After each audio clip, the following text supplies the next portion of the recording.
Welcome back to another episode of Obsessed by Everything Bravo. Hi. I like to do this for Scump Wave. Hi. If you can't see me, you should. I'm on video now. Come and find me on YouTube. Just Obsessed by Bravo. Just same as my email address. Take out the by because that was the original name of the podcast. And then my girlfriend told me that the Obsessed Network or Bravo might sue me for trying to be the Obsessed Network, which I'm not trying to be. So I put the by in. The original was Obsessed by Bravo. No, everything. Sorry. The by was already there. Welcome to my podcast. My name is Meredith, and I'm here to talk about the Real Housewives because I'm obsessed by everything Bravo. And that's the podcast that you're listening to or watching. Thanks for joining me. I'm usually not chaotic. Nope, actually, that's untrue. I'm as chaotic. I'm coming at you in an afternoon session. Normally, I record in the morning, so it's going to get crazy around here. We are going to be talking about today one of the best seasons of The Real Housewives of anything at all. I would say this is probably a top 10 season, and that is The Real Housewives of Beverly Hills Season 2. Today, we're going to be talking about episode 4, entitled Gossip Girls. Now, just to give you a little context, episode 4 is the 21st episode of the series, and this came out in September 26th, 2011, and I'm here to tell you this is just a few days before my 30th birthday. So, was this a present for me? I think so. Yeah, actually, I think so. And I'm really excited to talk about this episode because we introduced one of my favorite characters. She's in my top 10. And I hesitate to ever say this one because I feel like I'm going to get judged if I say this.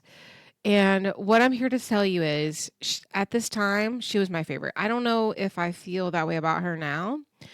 And the other thing I want to say is I have told you already that I like a problematic blonde. And so today we're going to be introduced to the effervescent, problematic Brandi Glanville.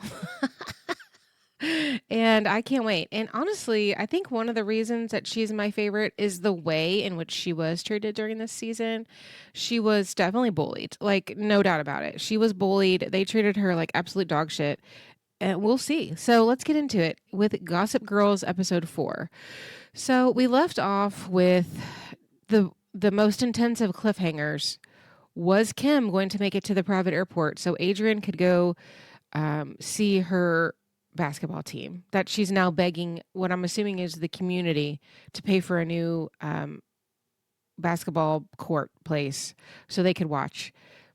Let's not make improvements to the one that you already have or fund it with tickets by possibly getting a better team so people want to go to all the games and therefore you make money. No. Let's have somebody just give it to us. Give it to me. I want it. Give it to me. Right. So we open up with Adrienne and Paul and they're waiting on the plane. They call Kim and she's like, I'll be there in 15 minutes. Honestly, serves them right. So we're worried about making to the game because it's the last one, and Adrienne has already thrown a fit about how she's going to go to this game. And basically, they're like, Paul's like, what are you going to do if she's not here in 15 minutes? And Adrienne's like, well, we just have to leave at this point. So when she gets there, she's totally scattered. She's acting the same way that she was on the Colorado trip. So part of me is like, is this just who Kim is? Just like really scattered and just talking a lot and just talking about everything. Like when you get to know her, is this who Kim is? Or is there something going on that we don't know about, right? And she's just constantly talking, and it's very clear that they did not clue her in, or if they did, she doesn't remember that this is like a big deal and that they might have a safety concern because she's just like la-di-da. So Kim's telling Paul about what was going on the trip, and LVP was wearing this crazy outfit, and Taylor's going crazy, and Adrienne is like stressed. You can tell she's very stressed. So she's kind of like, I don't think Kim understands the stakes, but it's like, babe, did you tell her?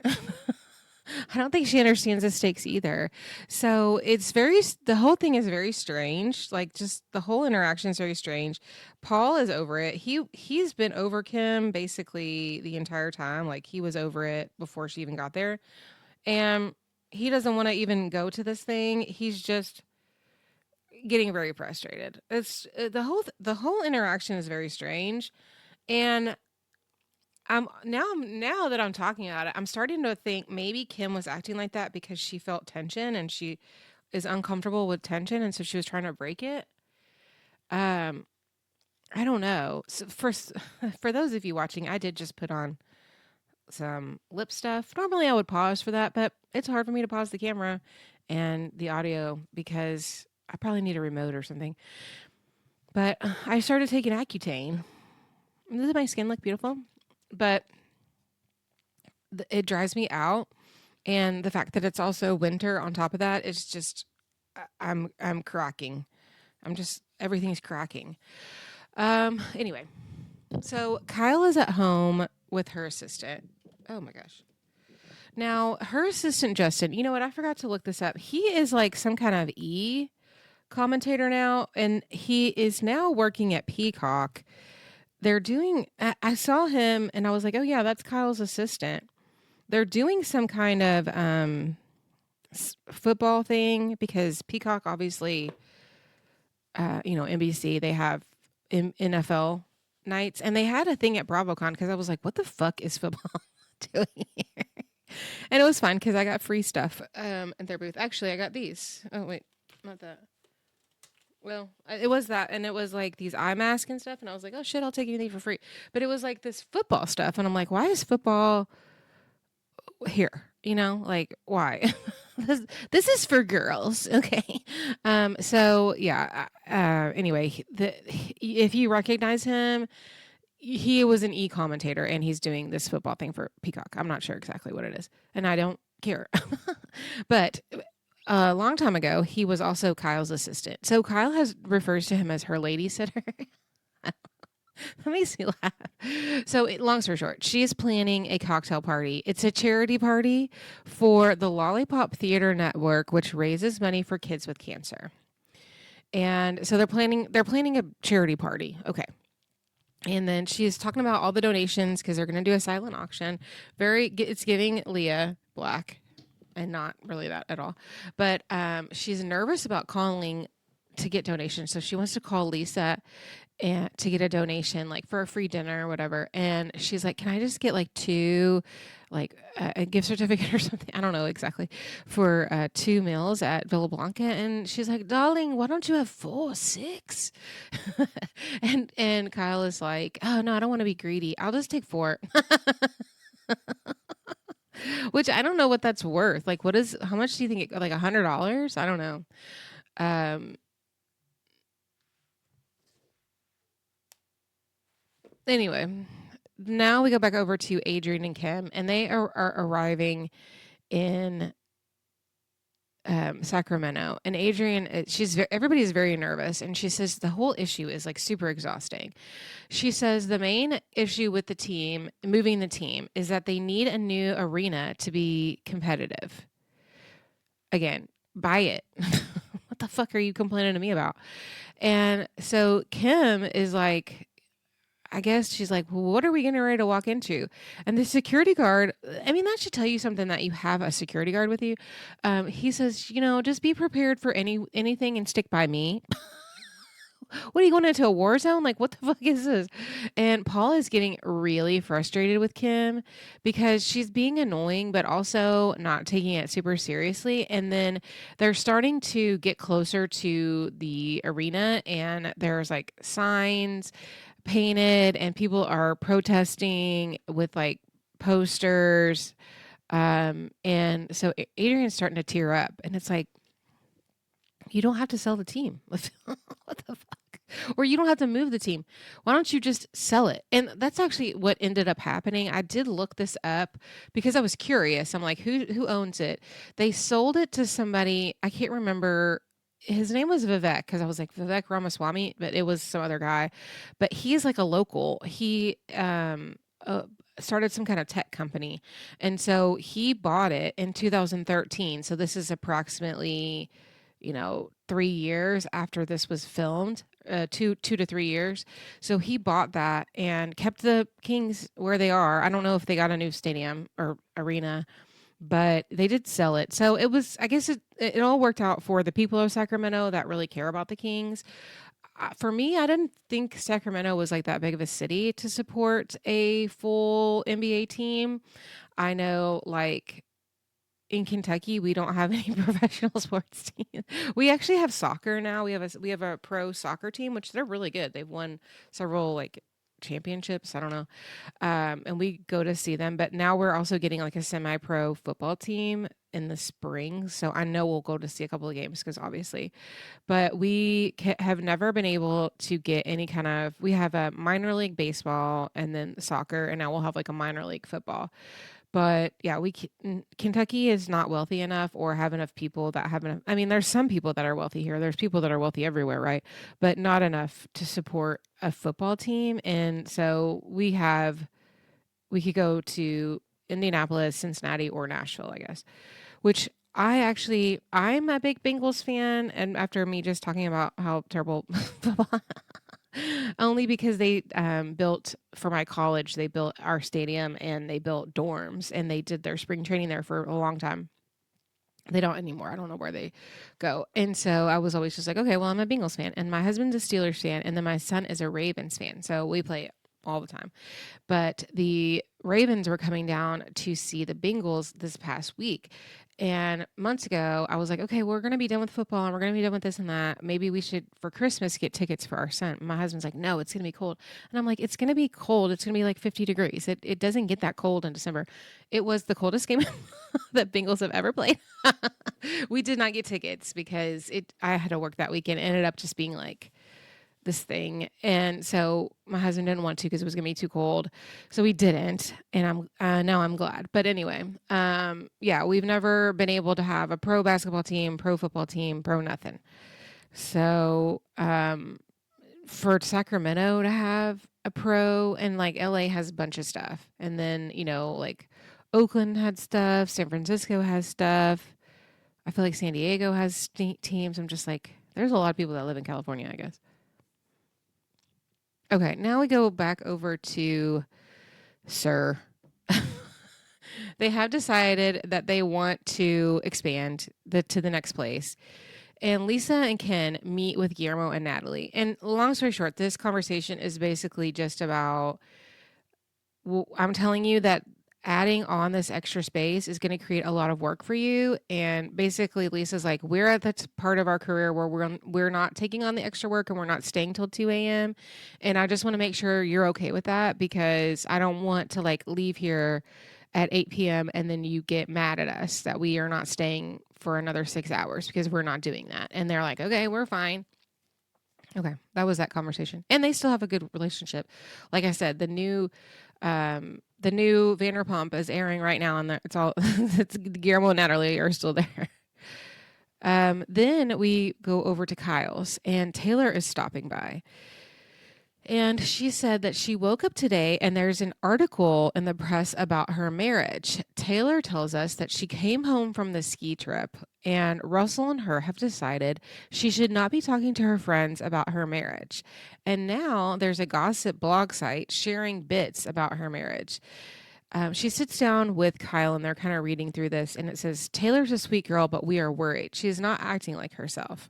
And Kyle says, well, I know you've been stressed. And Taylor says, I have been stressed, but this is not helping. This is personal stuff and detailed. So Taylor's hinting at something. They're both stumped on where it came from. And so Kyle is like, well, what about one of your staff? Could it be like your nanny or something? And Taylor's like, everyone who works in my house signs a confidentiality agreement. And Kyle's like, really? That's strange. And so Taylor's like, you don't have you don't have your staff sign confidentiality agreements. And Kyle tells us, she's like, I don't have staff. I have a housekeeper and no. And I'm like, well, that's because you don't have anything to hide, babe. There's where the disconnect is. Taylor's got shit going on that we don't know about. And so her and Russell have shit to hide. And so they have to hide it. So Taylor says that Russell is furious. Oh my God, furious. He's furious, which does that mean he's dangerous? You know, the way that she said that. And was asking her who of her friends would do that because it's obviously not a random source. So Taylor tells us, Adrienne would never do that to me, and Kim really doesn't talk to anybody. So who's she telling? And she's like, and I know Kyle wouldn't do that to me. And she said, it's not in in Camille's nature to talk to the press about someone. So the person who has the most interaction with the media is Lisa.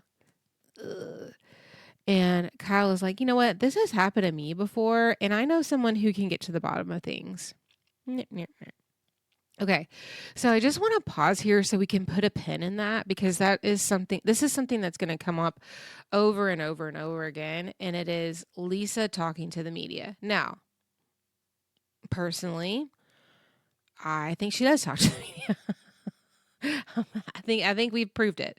I mean, what Taylor's saying is not clear evidence, but I don't think it's Kyle or Kim that would do that, and I don't think it's Adrienne because I do think Adrienne was trying to protect her.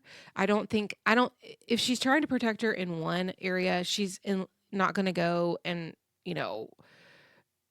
put her shit out in the open in a different area.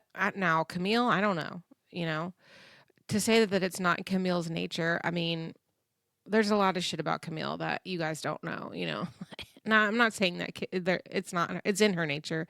I'm just saying, like, you don't know that Camille that well, So, but so this evidence is like kind of sketchy, but this is just the first, and it's not an accusation, it is a implication that LVP talks to the media and the press. And what I will say is I think absolutely that she does. But this is going to come up over and over and over again. And what I will say is I feel like sometimes, especially in these early years, things are said more innocently and then they're taken out of context and then used in the media. Now you can't get away with that. Like if a blogger or, Paris Hilton, not Paris Hilton, Perez Hilton or something like that, if they're talking to you, they're fishing for information.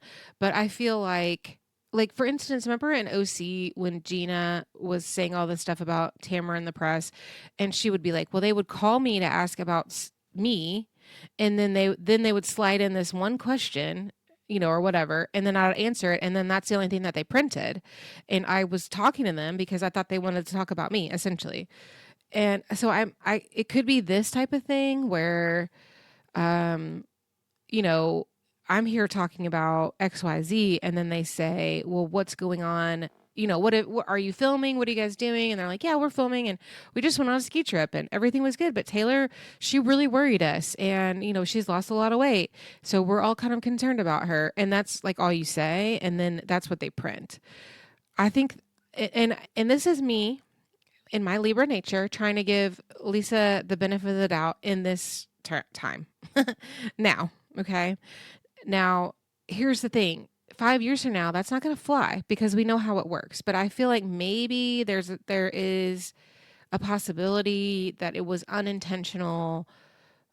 Let something slip. That's where we're going to go. But I just want to put a pin in this because this is a theme that comes over and over and over and over and over and over and over and over again, especially in Beverly Hills. But it happens everywhere. And instead of like gossip sites, now it's TikTokers. TikTokers and podcasters. I can't wait till somebody calls me to tell me gossip about what's going on in the Real Housewives. Okay, so now we go back to Sacramento, and Adrienne and everybody are in the limo. They're driving past protesters. People are screaming. They get there. They walk in. Someone calls Adrienne a traitor. These people are really getting upset. They get to the suite and they're watching the game. There's food there. There's drink there. Kim is talking the whole time, just to Adrienne. So it's like Paul, Adrienne, and Kim. And Paul is getting so frustrated. And he's like, let's watch the game. Let's watch the game. That's enough chatter. Adrienne, look at that. Watch the game. It's like Paul, I think Paul shouldn't have come on this trip because or he should have just got his own seat. Like he's getting very frustrated. And then Adrienne said she wants to go down to the floor. And the security guard is like, absolutely not. I already didn't want to bring you up here. We're not going down to the floor. But then she does it anyway. And it's so frustrating. Like, can you not listen to your staff? Like, why are you even hiding? Why are you even hiring this guy? Why is he even here? Why are you paying his salary? You're not listening to him. What's the point? Just do what you fucking want. Well, and it ended like long story short, she goes down there and ends up being fine, but people were yelling at her and like cussing her out. The other thing was it was like very like she's filming, so she can't be inconspicuous because there's multiple cameras on them, right? And so then whenever the camera guy would be like focusing on the people in the crowd, of course, they're like cheesing it up, and they have signs and they're showing their Kings jerseys and all this stuff. So it's like, well, are these people mad or are they okay? Because to me, they look really happy. They're not mad at all. They're cheesing it up for the damn camera. I don't know. Anyway, we move on to Camille, and her and Dee Dee are shopping for a paddleboard because they're going to Hawaii for spring break. And she's like we go every year. And I'm thinking like, oh my God, remember last year when they went to Hawaii? And she says, last year when I went there, I had the emotional support of a husband, but not this year. This year, I just had my friends and family. And I'm like, okay, it's the 4th episode. We've got to move on from this now. So, do you remember last year at that trip, Camille was so obnoxious at that trip. Remember, she was in the hot tub with Dee Dee and that guy Carl. And remember, I was like, "Is that Dee Dee's husband?" It's not Dee Dee's husband. That guy was basically a spy plant that Kelsey had sent on this trip to watch over Camille, and he knew that he knew that Kelsey was having an affair, and he was basically there to like so Camille wouldn't know. And remember, he was just like talking her up, telling her how beautiful she was and how hot she was, which of course she is. But he was really gassing her up and talking about how she had helped everybody, and she was like, yeah, I've helped everybody in this hot tub, and how she had a Jesus complex. That was that dude. And so basically she was like, I'm not speaking to this man anymore. And we haven't seen handsome Nick at all either. So I think he was in on it as well. All these people were in on it to keep her distracted so she wouldn't figure out that he had a girlfriend. And it worked, and in the show too. He encouraged her to be on the show so she wouldn't find out about his girlfriend. Like this, it's so sinister when you think about it. Just like he's recruiting all these people. Not only is he recruiting all these people, but all these people are like, okay, you know what I mean? Like, and I don't know. It's really just freaking me out. We go and we see a little scene of Kyle getting all her donations ready for the event. And it is the comparison between her of having a charity event and Leah Black having a charity event is like night and day. Obviously, Leah's been doing this for years. Kyle said this is the first time she's ever done anything like this, but like Leah Black is like a well-oiled machine. You know what I mean? And like Kyle, everything's just willy-nilly. She don't know nothing. They were originally going to have it at her home, but because of the move, it's not quite ready for like guests. So they're having it at an event space. And so it's just chaos. And then we go to see Lisa at Villa Blanca, and she says Villa Blanca is as busy as ever. And she starts talking about Cedric, and she was like, he wasn't just an employee, but he was family. And since they parted ways, she hasn't seen Cedric, but he's going to go a hell of a long way to find another idiot like her. And she was like, he was easy to replace in the business. I mean, I can find anybody to work for me, but he was a part of my family. And that was just like a great loss to her, which is, it was kind of sad. I forget about Cedric. I forget about Cedric. And then when you watch that first season, you're like, oh yeah, Cedric, those were fun. And then you remember like what he said and did. And it's just like, oh my God, what an absolute asshole. And then you just forget about him again because it was just like this small blip on season one, especially when there's so many other things that happen. Like nobody forgets about the "you're such a fucking liar, Camille" or the dinner party from hell, right? Nobody's forgetting about, or you stole my goddamn house.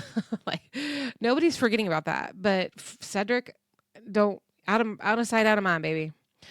Um, so it's obvious that she's still like really torn up about it. And the fact that he's already been mentioned multiple times this season, um, is like he's still kind of circling the drain out there.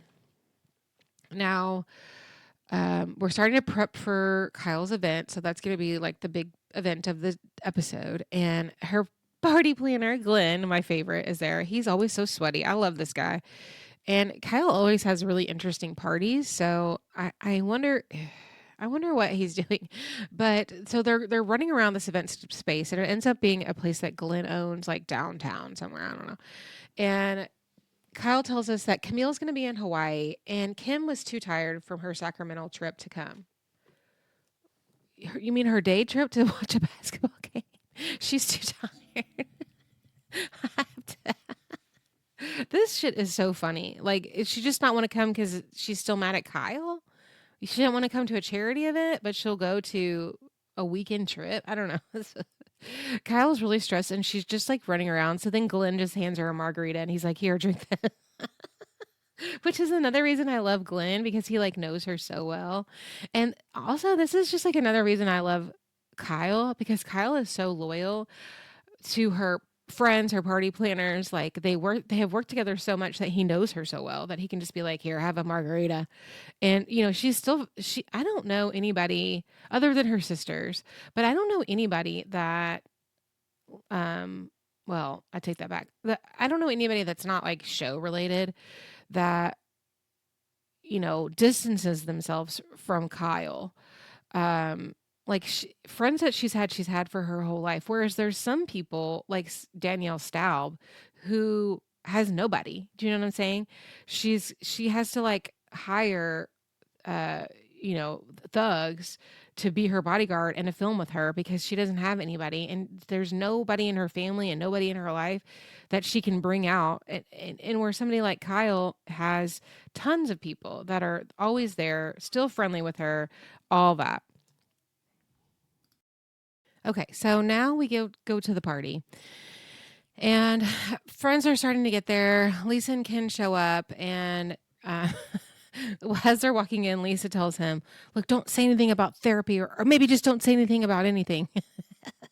People start arriving. Faye comes, and Taylor comes with her new friend Dana, who we'll meet.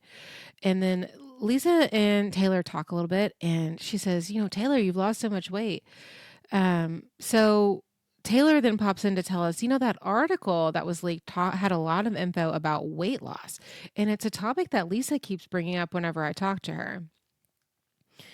Then there's just like more party. Kyle gives a speech about the charity, and then Mauricio tells us this is something I knew, but I don't know if we knew this in season one. But he says that kids cancer charities have a special place in his heart because he was born with a cancerous blood disease, and he spent the first 6 years of his life in and out of the hospital. This is actually something that will be a running theme, that whenever Kyle does a charity, it's going to almost exclusively be for the Children's Hospital or childhood cancers. So they do donate a lot of money. Kyle says that they raised $15,000, and I was like, could you not just donate that? That's not that much money. So the party's still going on, and Lisa is introduced to Dana, and she says, "Oh, well, you're a good friend of Taylor's." And Dana goes, "And now I'm a good friend of yours." Lisa's like, "Okay."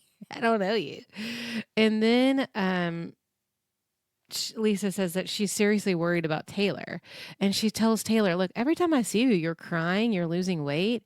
And then she goes, well, we haven't always been friends, but I'm really worried about you. Like, babe, I haven't always been friends. Who wants to hear that from somebody? So Lisa tells us that she just wants Taylor to come over to her house and then they're going to get her sorted out and we're going to work on her and get her sorted out. And to that I said she cannot have one more person trying to sort that shit out in her head. Like just leave it alone at this point. Everyone's dancing and then Adrienne and Paul show up with a new girl on crutches. Now this is Brandy, okay? Now she's a tall drink of water. They introduce her to Taylor first. And Adrienne says that, this is her friend who just went through a divorce and she just wanted to bring her to the party and show her a good time. And so Taylor's like, hey, why are you on crutches? And she's like, well, I was walking in high heels and I twisted my ankle and that's basically it. And now I have a cast and crutches. And please ask me what she's wearing on her non-casted foot. And it would be a high heel. So she's walking around this party in high heels, one foot in a cast on crutches. Like, how is that even possible? So then Adrienne wants to introduce Brandy around. And at this time, Lisa and Kyle are kind of chatting around. There's other people there, probably Faye. And Lisa tells us that she's seen Brandy in pictures recently hanging out with Cedric. And then we see the picture and they're just like walking down the street. And she says her feathers are ruffled. She's not interested in kind of getting to know this person. So Brandy is just kind of sitting and Taylor goes to sit next to her and she's like, oh, it's just hard to socialize when you're on crutches. Maybe not if you didn't like wear your good foot was in a high heel. Brandy tells us, so we get our little introduction to Brandy and she tells us in confessional that she was married to the number one douchebag of all time. Haha, just kidding, but not is what she says. Eddie Cibrian. Okay, so let me just explain. If you've not heard that name before, you will. Just wait. But so here's the thing. Eddie Cibrian is like very handsome. One of the most handsome men. Google him, please. He's super handsome. He has like these cute little dimples and he is going to be like your lead in like a Hallmark rom-com. Or a Lifetime movie rom-com. He has a very memorable episode on what's that movie? Criminal Minds, which if you see him, I can't explain the episode to you, but I remember this. But so he's an actor, okay? He's like a C-list actor. He's not that great of an actor. He is very handsome. If he was less handsome, he would be nobody. And so him and Brandy, I don't know how long they're married. Maybe we might know all this stuff when I guess I should do research. I don't. I look stuff up on Instagram. That's it. That's all you get. But they were married and they had 2 children while she was pregnant with their second child. And these kids are in their late teens, if not in their 20s, because I do, of course, I follow Brandy on Instagram. So I would say probably the youngest is probably 16 at this point, right? 16, 17 maybe. While she was pregnant with her second child, he was filming a movie with none other than Leanne Rimes, and they started an affair, and he left Brandy pregnant for Leanne, and they got married and have children. I think I want to say Leanne was also married. Like they left their spouses. They're still married, and they have had a couple, I think, at least reality TV shows about their life, which is it's just weird how all this works out. Like why reality television? Um, and so basically that's Brandy's story. So Brandy is coming in. She's a sad sack. Brandy also was an international model. That's how she was also sort of famous. Famous in a way that, um, you know, Kelly Kaloran, who was not, was famous in that she was a model, but not like, she's not Naomi Campbell. Do you know what I mean? She's not Tyra Banks. But she is a model. She was well known in the 90s when models were models and not Instagram models and everybody on the street could be an Instagram model. When there was supermodels, she would be probably considered a supermodel, maybe like a lower tier. So she was flitting around all over Europe, and she's a tall drink of water. She's beautiful. She's skinny. And but she's damaged. She's very damaged. I don't think to this day that she's over what Eddie did to her. She never really got over it. That's my personal opinion. I don't think she's ever going to get over it unless she really works on herself. And I can tell you right now, she is not working on herself.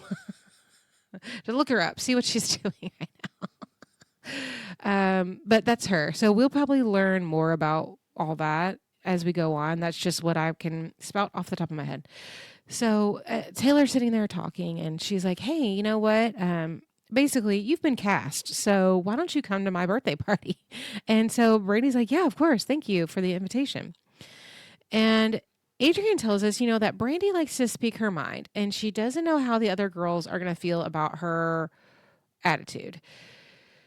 And so they're partying, and now it's later, and everybody's standing in a group, and I don't know who exactly is there. It's Lisa. Oh, actually, I think Lisa walks over.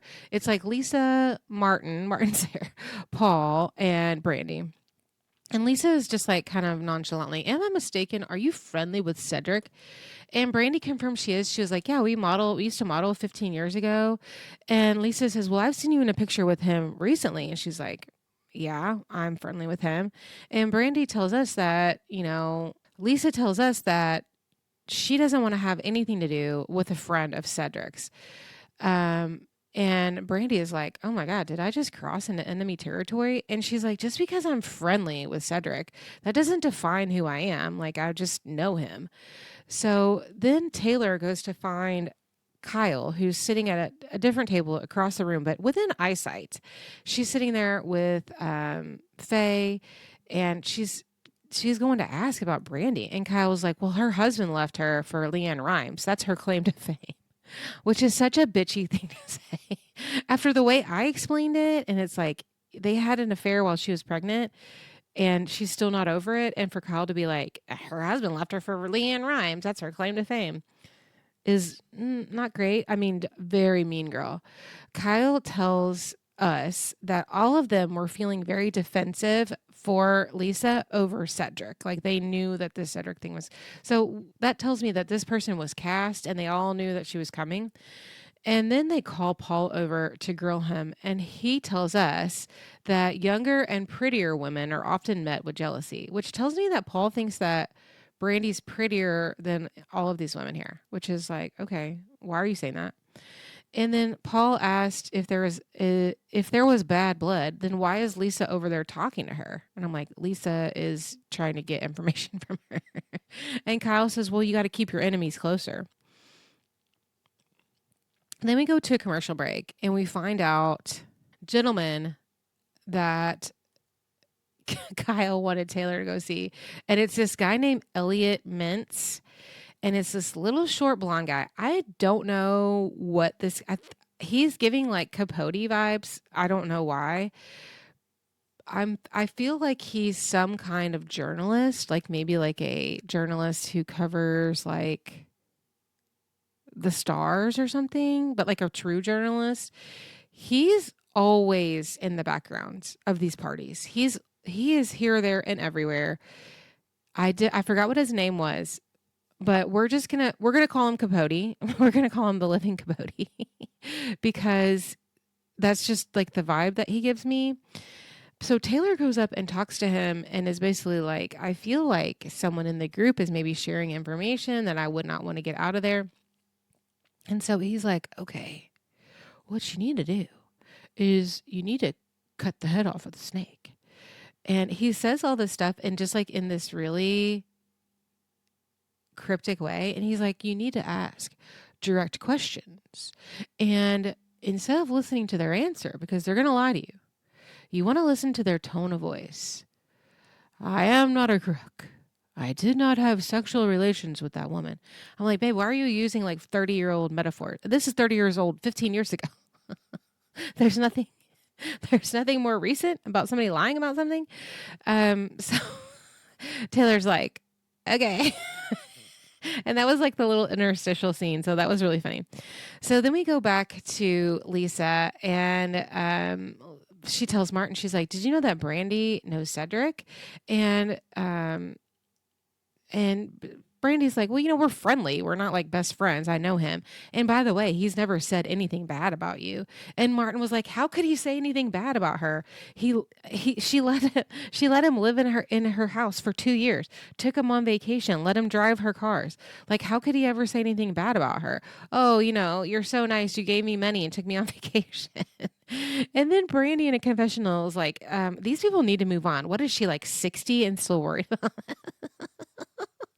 I love it when people like age shame as if you're not eventually going to be that age. If you know what I mean. If something worse doesn't happen to you, you know what I mean? Like, what the fuck? So Lisa then tells her, "Oh, I don't care. It just seems like a funny connection." She cares. She cares a lot.